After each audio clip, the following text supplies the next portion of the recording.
What's up, Giants fans, Hub watchers, YouTube subscribers, Twitter and Instagram followers?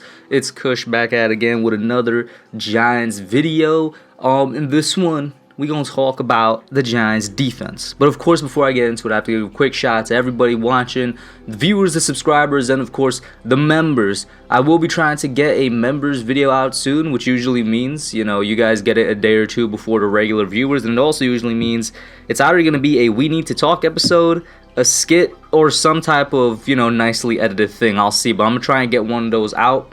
Been kind of busy this week and also last week because I only had 2 videos out because it's the last couple of weeks of my semester, so things are really ramping up. And then after that, well, I got summer vacation. I'll be free for y'all. But let's get into it. The New York Giants and their defense, and the Giants draft in particular. The Giants have a really good problem right now, and it's the best problem to ever have in football, in my opinion, and that is a lot of depth. The Giants have so much depth on their defense right now, and of course they do have 91 guys on the roster, so it isn't cut down to the 55-man roster yet. For those of you that don't know, because of the 17-game season that's in effect, it is now 55 instead of 53 guys on the roster. But the Giants currently have so much depth on their defense, I would go as far to say it's one of the deepest in the NFL, specifically at 2 positions that last year were kind of thin. And those 2 positions are outside linebacker, or I guess I should say linebacker in general, and the secondary. Corners, safeties, just the entire secondary. The Giants last year, in terms of secondary depth, was not that good. That's why we were struggling and rotating guys at the second corner position. Safety, it was good, but out of necessity. What I mean by that is we wouldn't have signed Logan Ryan unless a guy in Xavier McKinney didn't get injured. And of course, now that Ryan's on here and McKinney's back healthy, that creates great depth. And then at the linebacker position, specifically outside linebacker, I say this all the time, the Giants 2020 draft class, in my opinion, was one of the best, if not the best, in the NFL last year because of how much their rookies impacted their team and how much good value their rookies gave to their teams in their first year. And that had a lot to do with the outside linebacker position when a guy like Lorenzo Carter went down with his Achilles injury, and O'Shane Ximines went out as well, a little bit down in the season. Guys in Carter Coughlin and Cam Brown came in 6th and 7th round picks, and they did a great job considering where they were picked. They did what they were asked of, and the Giants kind of scraped through and survived because of that depth. But behind them, there wasn't really much else. And of course, I must absolutely give credit to our genius defensive coordinator in Patrick Graham, who made it all work despite his talent getting injured left, right, and center. The defense still managed to finish in the NFL as one of the best in the NFL. I say it all the time, the Giants finished as the 9th overall defense in the league, which was a surprise to everybody, include us as fans. But it was a massive improvement and massive surprise from the terrible defense that the Giants were in 2019. And you saw that on the field as well. It's not just in the stats. You saw the fact that the defense kept us in a lot of games and even won us some games. A great example of that, of course, is the Seattle game. We finished 12th in the league in sacks with 40 sacks recorded. The number 1 team in the league was the Pittsburgh Steelers, who finished with 56. So that's just a 15 sack difference, which if you have a number 1 outside edge rusher, that edge rusher can possibly fulfill those 15 or 16 sacks. And well, we'll get into that when we talk about the Giants draft. We've also finished top 10 in pressures, 8th in the league with 165. And for both of those pressures and sacks, we need to give a shout out to Leonard Williams, who had a career year. And once again, Patrick Graham, with his scheme that he made a lot of pressures because of coverages and because of the stunts that he was having, and also just because he knew how to use his guys that he had available, the Giants were really good. We were the 16th overall passing defense in the NFL, so right there middle in pack, but top 10 in passes defended. Of course, one guy if we're going to point out would be James Bradbury, who also had a career year similar to Leonard Williams. And we were relatively middle of the pack when it came to things like interceptions, interception percentage, but then when you talk about QB hits and tackle for losses, both of them, the Giants, were top 10 in. Another player, of course, that had an impact was another free agent in Blake Martinez. Our rushing defense was also the 10th best in the league, just number 10 straight up. But I'm not really here to talk about that. I'm specifically going to be talking about our passing defense. And in the draft, of course, and in free agency, the Giants did a lot to improve that. Instead of rotating guys to see who's going to figure out and be that second cornerback opposite of James Bradbury, they went ahead and signed cornerback Adoree Jackson from the Tennessee Titans. A great young corner that was steadily improving with each year in his career in the NFL before he went down with an injury in 2020. He's someone that excels in man coverage, and because of his speed, very few receivers would have him beat. And in fact, it's arguable that you could say this guy isn't necessarily a number 2, but just a lower end number 1 playing that number 2 spot.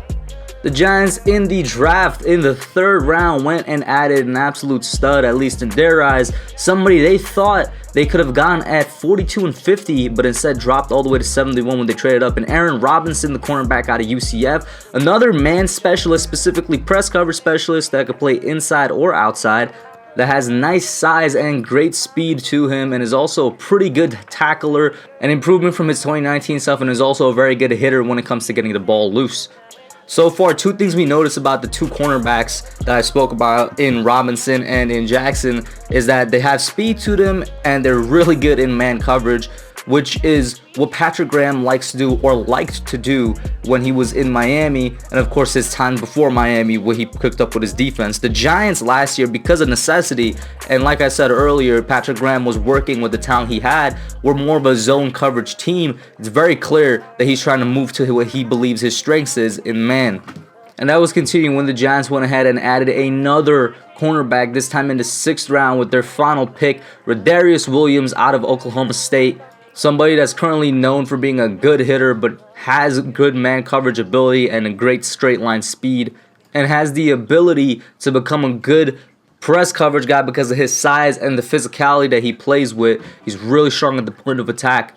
There's another player that the Giants clearly had their eye on when they're thinking about shifting their defense to what Graham is more comfortable with. So now if we take a look at just the secondary depth chart right now, it's absolutely stacked with the players there. You look at the safety room: Jabril Peppers, Logan Ryan, Xavier McKinney, Julian Love maybe if he shifts over there and stays there. And then of course the cornerback room: James Bradbury, Adoree Jackson, Darnay Holmes, Aaron Robinson, Rodarius Williams, Isaac Yiadom. And then we get into the lesser known guys that are currently there: Jaron Williams, Montre Hardage, Joshua Kalu, Chris Milton, Sam Beal, Mondre Harper. A lot of names there. And within the top 6, top 5, I'd say really good depth. And there's going to be some rotations with guys like Darnay and Aaron Robinson. We'll see how it goes, but we have so much depth there that it's a good problem to have to see who's going to win out what job. And then when you shift over to the outside linebacker position, it's very much the same. Of course, took Azeez Ojulari in the 2nd round, an absolute steal of a pick at 50. One of the best edge rushers in the class and the best pure outside linebacker in the class. There's not that many straight up 3-4 outside linebackers anymore, guys that could both rush the passer and can drop back in coverage. Azeez Ojulari is one of those, and he fits incredibly well with the Giants. I believe he's somebody that could develop into our number 1 edge. The guy has incredible strength and explosiveness off the line, and he has his 2-step move that he uses frequently to get past tackles and get to the quarterback. And in general, I love the fact that he's another Georgia Bulldog, and the Giants on defense at least have reason for drafting a good amount of Georgia Bulldogs because of a guy in Kevin Shure and his co-worker in Jeremy Pruitt, our 2 linebackers coaches. And before I get into Ellerson Smith, another edge that the Giants added in the 4th round, I will say that we already had a good outside linebacker group in terms of quantity. There was already a lot of bodies there. It was just trying to see who's going to step up and be that number 1, if anybody. And then they added Azeez, and the consensus was, all right, we have the number 1 now, but they were not done. They continue to say, no, we're going to build something here, build a good rotation. People are going to have to fight for their spots. There's going to be more than one guys that could get, that 2nd starting job. And this is somebody with the potential to get it in a year or 2 in Ellerson Smith out of Northern Iowa. Absolutely massive guy, so like 6'7", 260, and he knows how to use his size. He's kind of flexible considering that size, definitely strong, and he's improved with each year that he's been at his school. He's an athletic pass rusher with a lot of upside, definitely has things to work on, but when you look at this room, once again, the depth here is crazy. You have Azeez Ojulari, Lorenzo Carter, Carter Coughlin, Ifeadi Odenigbo, who we added in free agency, O'Shane Zimenez, Ryan Anderson, Trent Harris, Cam Brown. That is an absolute stacked outside linebacker group. And when you look at the top half of it, similarly to the secondary, there's a lot of guys that could compete for that 2nd spot, maybe even the 1st. And we're gonna see who it is in the next coming year or two. But as I said in the beginning, the Giants have a great problem right now. It's a problem that every team wants to have, and that is having too much depth. Having so much depth that you don't know who's going to start, you don't know who's going to get the snaps. That's always a good thing, and it's going to create great competition come this offseason. But that's it for now. You guys let me know what you think. Put your thoughts down below.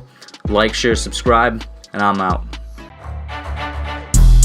Thanks for watching. Don't forget to like, comment, subscribe, and share. I'll catch y'all in the next one.